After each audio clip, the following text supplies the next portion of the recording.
Talk to me about whether or not it's going to make a difference having British boots on French beaches. Firstly, how do the French feel about it? The French don't mind. I don't think it's created any kind of sort of strange reaction. To be honest, there's a disconnect between whatever policies are taken in France and the majority opinion of the French, who do not like the sort of uncontrolled migrations into France. I think last year we had something like 180,000 migrants without papers, without visas, allowed into the country. And if you think that's popular, I should say 2/3 of the country aren't happy with it. Yeah. There are polls to back me up. So to some extent, they understand. The presence of British police doesn't bother people so much.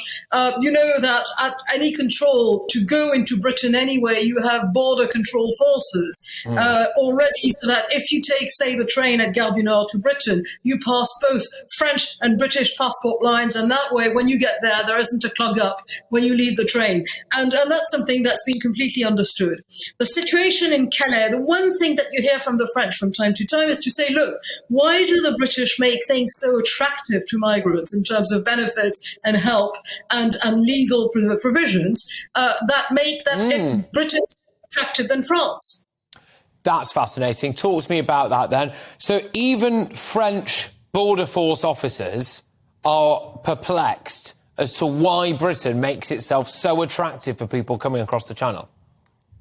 I can't speak for the policemen, although I've spoken to some policemen about the general situation, and what they do say is that not only are those poor people sort of brought there by people traffickers and then go there, but then they are being helped by NGOs who are called No Borders and who have a political agenda. Yeah. And if you speak off the record to cops who do not want to not show neutrality, they are deeply bitter about the fact that the NGOs, whether it's boats in the Mediterranean picking up those dinghies, or whether it is in places like Calais, there is a help that is basically driven by an ideology that says that there should not be any borders between countries. Yeah. But the police themselves and the French in general say, why is it so attractive? And you've got to take a few things into account. For instance, if these people come from countries where they speak English, it makes perfect sense that they need to stay in France.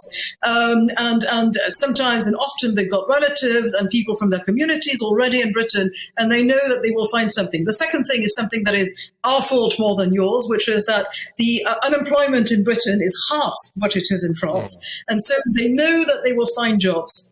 There's also the fact that in Britain, people are not supposed to carry papers on them.